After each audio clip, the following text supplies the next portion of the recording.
What's up? This is the God is Dope podcast. I'm Jay. I'm Sharod. Torey.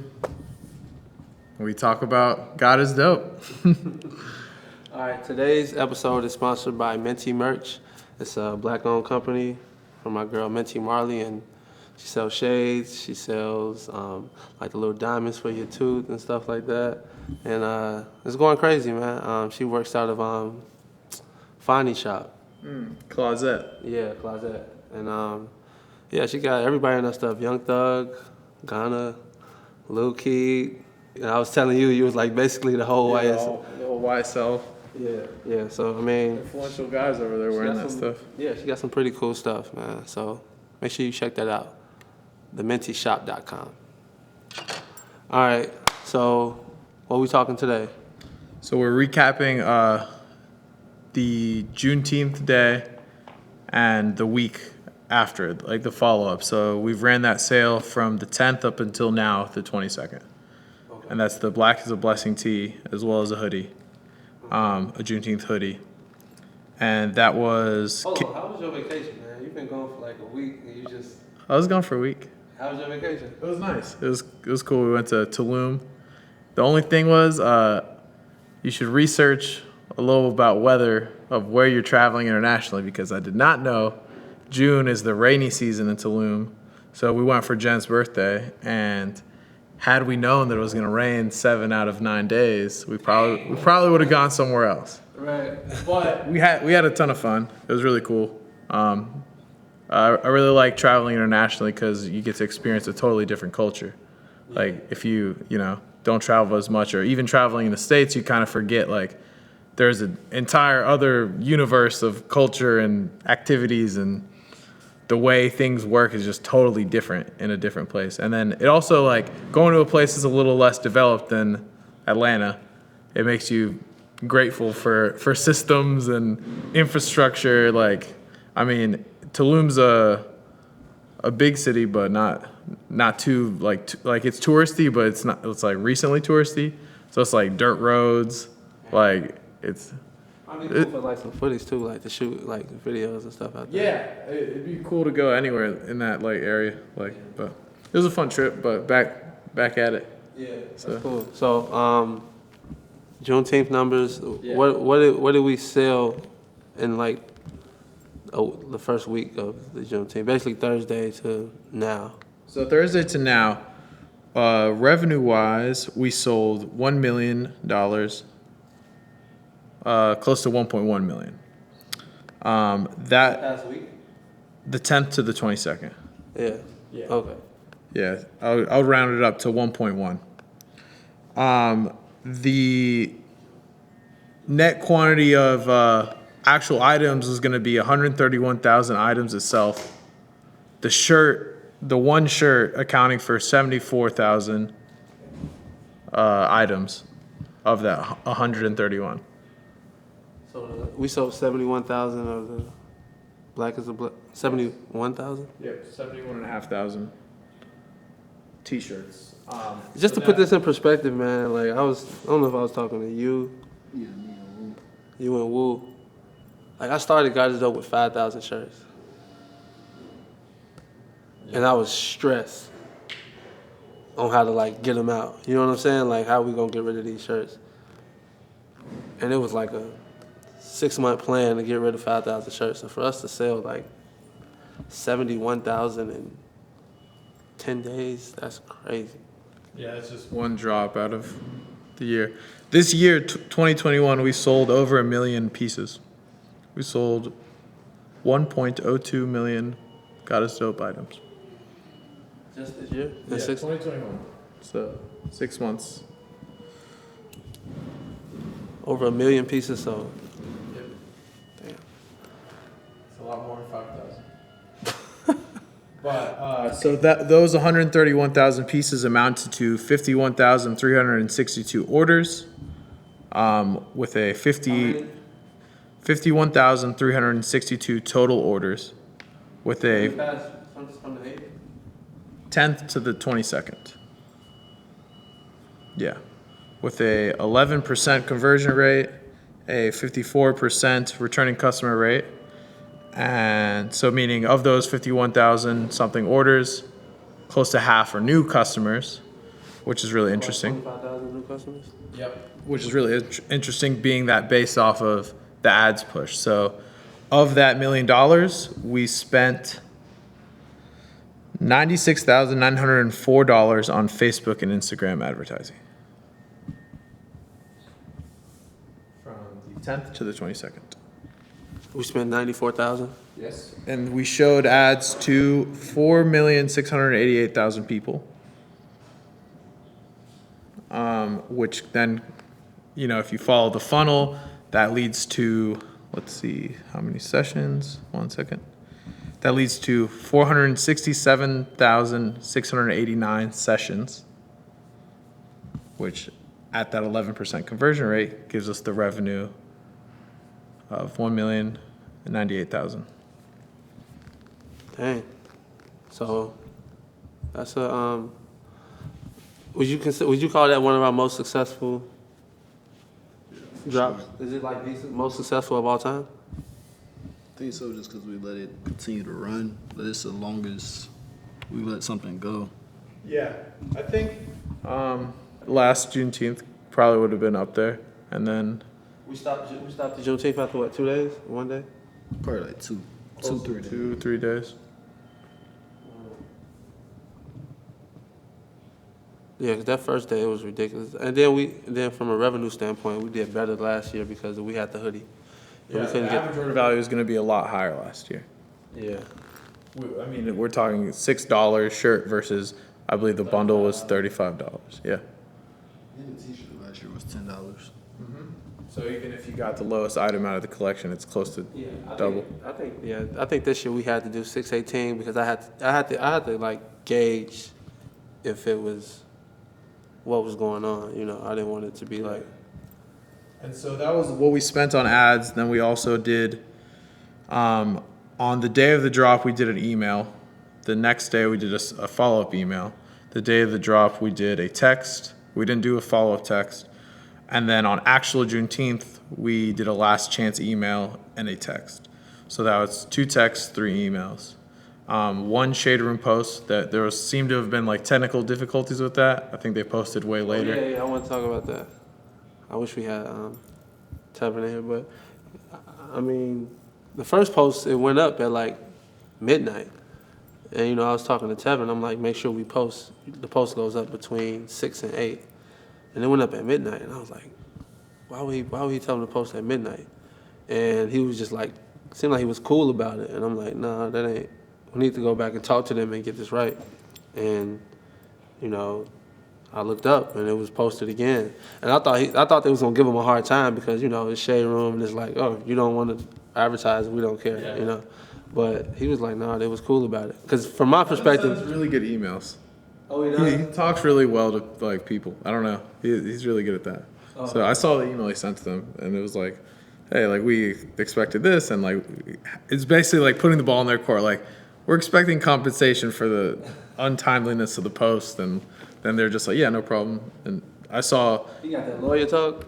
definitely has the lawyer talk. Dang. Yeah, he's talented. That's cool. So yeah, we kind of like double dipped in that sense. None of the influencers ended up posting for Juneteenth. I guess we couldn't. The influencer thing is a lot more time consuming and difficult than we initially thought it would be. It's a lot of like back and forth, Alright, and then so a lot of example. a game of telephone. Do I give an example of what happened? Yeah. All right, so we sent the We can just say influencer.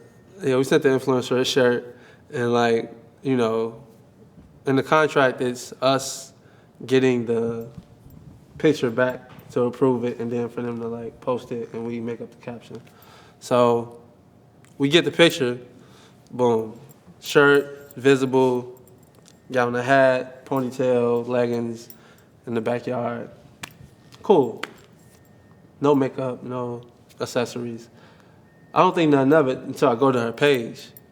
And on her page, I'm talking about drip, like gold, VVS's, diamonds, makeup, you know what I'm saying, crazy settings, you know, like all of the latest, everything. And I'm like this picture that we just got sent versus how your Instagram look, it don't match. You know what I'm saying? So I don't know if it's like if it was a last minute thing, if it was just all right, I don't care, let me just throw this on type of thing. But I'm like, man, like, can you switch? Like, we had the Target jewelry, you know what I'm saying? Like, I'm like, can we switch, change? Can we get some makeup? Can we get a little bit more pizzazz? So I guess we need to let people know that initially, like, yo, take the picture. This is the picture we like on your Instagram. Can you mimic this picture with our shirt? So that'll probably help save a lot of time if we just be more specific and be more detailed about exactly what we want. Yeah, we should probably talk to Brian today about like those posts, because there's 4 influencers with outstanding posts that we've paid for, and then like we're waiting on either the photos to get fixed. We haven't gotten any contact from one of them. These influencers, like, if they put it on one time and take their picture, like, they probably don't want to like do it 2 and 3 times, like, you know what I'm saying? Because like whether they have the influence or like whether they have the money or not, like the money is in their family, so it's like I don't need it necessarily. You know what I'm saying? Like I may be charging this much for a post because of my Instagram numbers, but like the money that I have, it's like It's for them. Like, yeah. So that may be interesting to see how that works. Just trying to get them to put it on again and give us what we asking for, opposed to what they think we deserve or what they want to give us. So yeah, what else was we supposed to be talking about?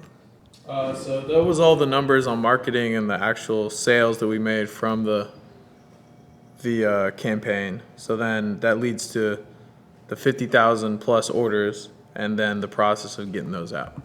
So the logistics behind that would be the next subject. Yeah, so this is definitely the most amount of orders we had at one time. Went back and looked at it, it's bigger than Black Friday, bigger than any sale we had, free shirts. And This is bigger than the free shirt sale? yeah. For sure. We eventually stopped. Like that one time we did the free shirt when you was out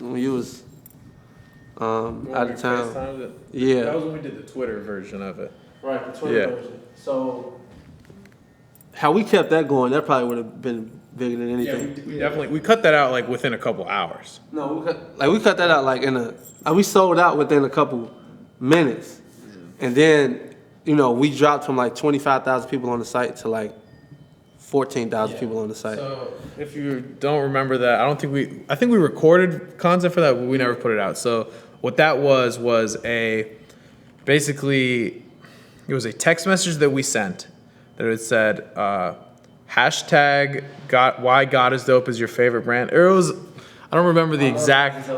Okay, it was hashtag I love God is dope, and then no, it was I love God is dope because say your sentence, but hashtag God is dope. Oh, is that what it was? Yeah. Okay. However it was, there was a hashtag involved, and then you had to say your sentence, and then we sent them a photo with an example one of like what I'd like format it should be, and it would be like, post this to your Twitter in order to win a free shirt, right? Or was it in order for a surprise? Like, I don't remember if we already. I think it was a free shirt. Okay, post this to your Twitter, and you'll get a code to win a free shirt. Yeah. So we got X amount of tweets that actually did it, and it actually made a trend for a period of time. But then when we sent out the codes, like, there's no real way for us to like filter out like who hashtagged and who didn't. So we just sent it to everyone anyways, and that's what got the crazy reaction. It was like 80% open rate. Yeah, that was probably like the best text we ever sent. Oh goodness. And it was we should try that again with like TikTok or like whatever, right? However challenge we can make it. We could do it with Twitter again. You could do it once a month or something. Yeah, that's true. Like, that should be the free shirt. That like you have to do something. Yeah, because then we benefit like socially too. Yeah. But that was it worked so well because I guess the people that actually did it felt rewarded, and the people that didn't do it were like, oh, they messed up. Like, I'm still gonna get this free shirt. And I think that like gave a little bit of urgency where it's like, oh, let me get on top of this real fast. And then there was a new design. You know, it was God is dependable. That was the one shirt, right? Yeah. What design was it? God is dependable on providing everything. The white. It was like white shirt. Black. Black. Oh, okay. The one that was like stacked funny. Yeah. Okay. Cool. So that was how we did that. Yeah. So yeah, man, that was interesting. But yeah, now we here with 54,000 orders that we need to get out. And I mean, even though we put it in the description that like you're not guaranteed to get your shirt by Juneteenth, we hope you feel like black is a blessing after the 19th of June. You know what I'm saying? But, you know, people still be like, I didn't get my shirt, I want to cancel my order, blah, blah, blah. But, yeah, we semi-protected in that sense, but we definitely I didn't realize it was 54,000 orders in the system. Yeah, the problem we had for the last, I know we recorded a video about it and posted it last week, but it was a problem for the last year of figuring out why when we do sales that we don't have inventory left over, even from an old warehouse. It's like we did the Mamba stuff for the maroon and orange for the first time. We'll ship everything off, and then we'll still have tickets but no shirts.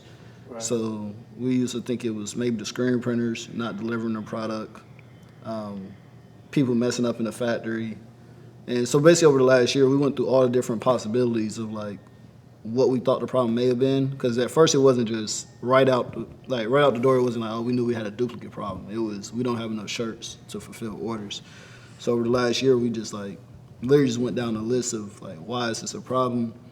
All the way to the point where we had like a 10% shrinkage? Yeah, that 10% shrinkage. Like, and I mean, all this stuff take time to develop because you gotta like really don't even know what the problem is. So it's like, all right, if it's screen printers, let's, instead of ordering, when we first start ordering shirts, we'll just order an amount. So say we may order 200 smalls of a shirt, but the fits we did make was we ordered 216 because t-shirts come in a box of 72, hoodies come in boxes of 24. So instead of them just shipping stuff randomly, it's like we could count the boxes in. Like even for the screen printer side, it's like instead of them just getting random stuff, they could know if they missing something from the wholesalers. The box count? Yeah, the box count. So I mean, I'm sure if most people may or may not know, but with the t-shirts, we order them from a wholesaler, they get shipped to a screen printer, and then the screen printer give it to us.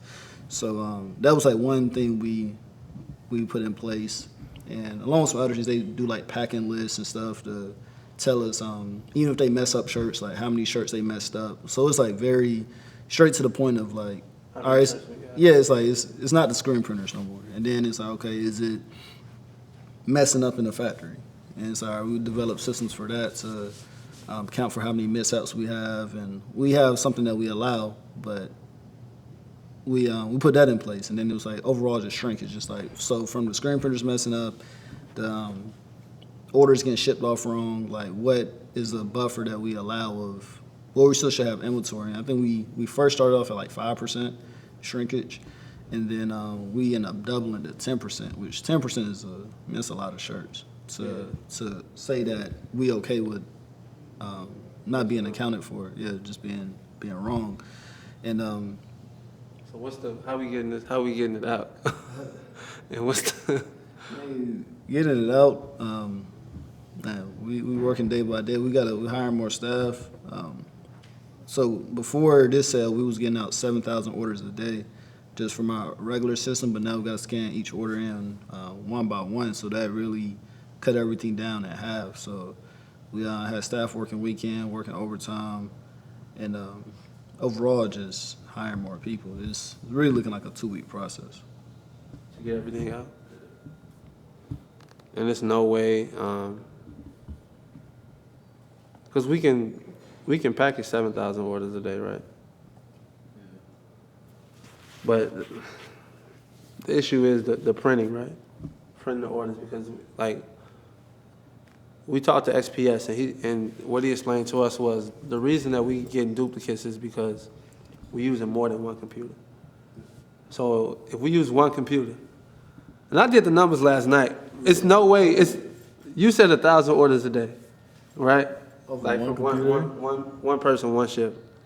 Off of one computer. Yeah. Yeah. So that's 8 hours. They book 150. They book 150 orders every time. So 150 times 8 hours. That's 1,200 right there. So you mean to tell me they can only book 150 orders per hour? Maybe we'll do a little bit more, but not. But let's just say it's two.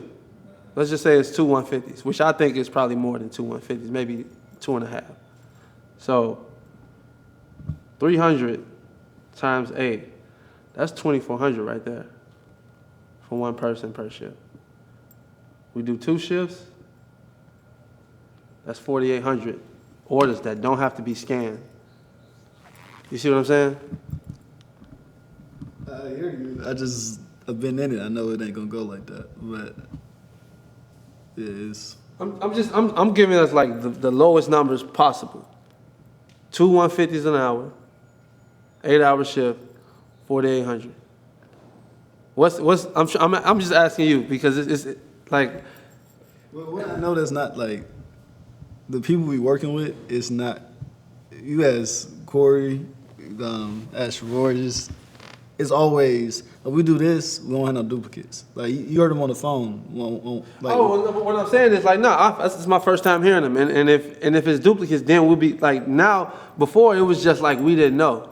You know what I'm saying? It could be we double book, and it could be other stuff. But if he gave me his word that all right, if y'all use it this way, we will compensate you for any duplicates. Then now we have something to go off of. Before it was just like we don't know if it's this, we don't know if it's that. I'm 100% confident doing it this way, the way he said it should work, and it don't work, and him saying yeah, like we stood on our word and we paid them back $500,000 for the USPS, order issue, and we in the clear.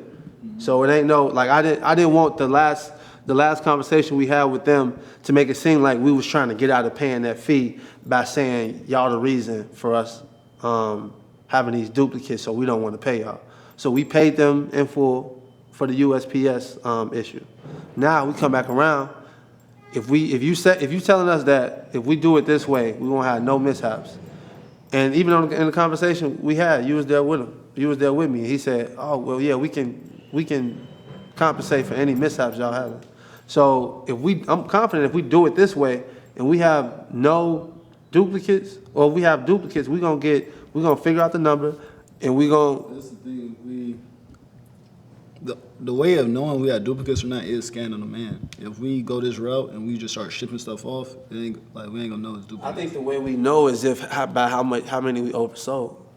Like that's what we count. If we know it's not if we know it's not Shopify, we know it's not the screen printer, we know it's not people shipping stuff wrong to a certain extent, we go by how many orders over. You see what I'm saying? Yeah, that's what we go by. We don't go by a guess. We go by like, all right, we shipped everything off. We got this many orders left over, and we got to refund this much money to people. Y'all got to pay for that. We had that conversation with them, and they willing to stand on that, because like obviously we their biggest client, and they want to keep our business.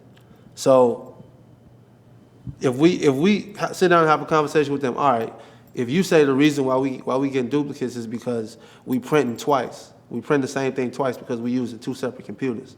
We finna use one computer and blindly trust y'all without scanning. If it comes up where we oversold 2,000 items or 3,000 items, are y'all willing to reimburse us? Yeah, we're gonna have to even work backwards on that because we got this big shrinkage. So by the time it eat into the shrinkage, we still then send out way more shirts than that. No, I mean that's what I'm saying. We count the shrinkage too. You know what I'm saying? Once it start eating into the shrinkage and beyond, we'll cut the shrinkage to like maybe 3%. So if it eats up extra 7% of the shrinkage, they got to pay for that plus anything over that. Make sense? But if we get them to agree to that, we should be in a good place. I mean, the 54,000 orders is the exception to the rule because we got to figure that out. But I'm talking about on a day-to-day, not having to scan a 2,400 order day or a 3,500 order day. I just think it's going this route is using this company is going to continue to cause problems. I think we need to look at other solutions, even internal, because I don't see them getting this stuff right. Oh, SPS? Yeah, just. All right. So we need. All right, cool. So we need to find another company. So you think even that is gonna mess up? Yeah, they've been saying for the last. I told you they always, let's try this, let's try that. We should have been docking them. Like we should have been found a way to dock them for whatever issues we having. If they giving us their word that all right, it's fixed, and we their biggest client, they want to keep our business. All right, if it's not fixed, are y'all willing to pay for anything that's caused from using y'all system? You see what I'm saying? Like we ain't had no contract with them. We just did good business by paying them that money. We could have just been like, all right, we finna move the ship station. I ain't finna pay $500,000 in USPS bills. Then what? But we did good business with them, so you would think that they would do good business with us when it comes to standing on what they say should work and what shouldn't work. So that's just a conversation we got to have, and I'll talk to them, about that to try to get that issue fixed. But in the meantime, between time, yeah, we do need to figure out a way because, 2 weeks is a stretch. So we got these shoes. What are we gonna call these? Well, they're inspired by the Vans Authentic. Yeah. I don't know what. Last time we just called the other ones the Faith Walkers? What was it called? Faith Steppers. I really like these right here though. Yeah. And they look good on the feet. They look cool. Solid. Yeah, the quality. And then I don't know if they fixed the sizing issue on accident, but I think these are like 11.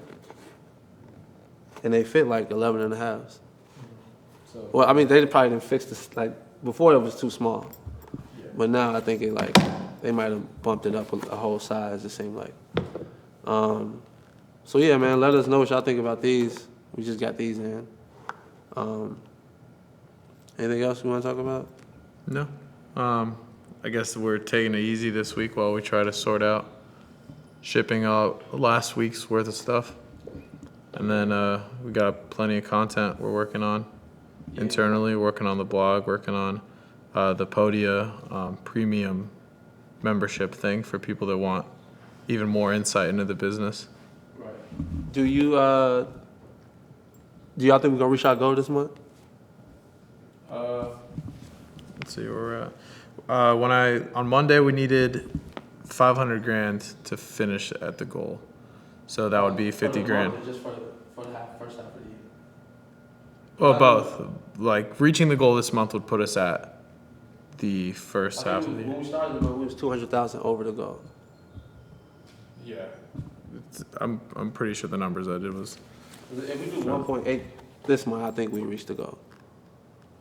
I mean, I think we still on track. Not the goal. Like if the monthly goal is $2 million, if we do 1.8, I think we should still be on track. You see what I'm saying? Yeah. So that was the 500,000 that I was talking about. Yeah. Because 500,000 would put us at close to a little higher of 1.7, like 1.75. Yeah. So, I mean, just based off of, like, we would have needed to do 50K yesterday, 50K today, and 50K each day until the 30th, which I don't think we'll be caught up in time to reach that. Just off of like shipping. Oh, for the $2 million or for the 1.75? The 1.75 would put us at the half the year goal. Right.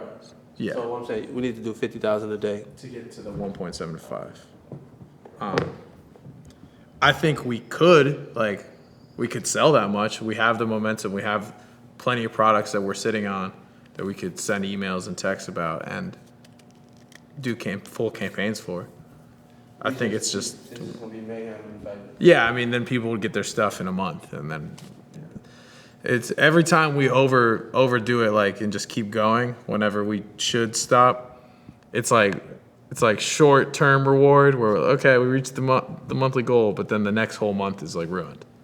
Yeah. So it's like sometimes you have to just like lay off the gas to get further overall. But y'all want to have this outsourced in-house conversation from what we had yesterday, or y'all? I didn't say anything yesterday. Nothing. This is Y'all want to have that conversation for part 2 of this meeting or this podcast or not? like what we talked about, or like just outsource, insource in general. This is what we talked about. That's up to Torey. I mean, I'm cool. yeah, I think All right. that could be premium content. That's premium content. Yeah. Like it's because it just shows what we like. It just shows the realness of. I mean, we keep it pretty real overall with the content, I think. But there are like levels of like just like the inner workings of our deals and things that, it's just like how it's premium stuff. All right. OnlyFans for business. All right. Cool. So. Yeah. Podcast. God is Dope. Podcast 31. We out.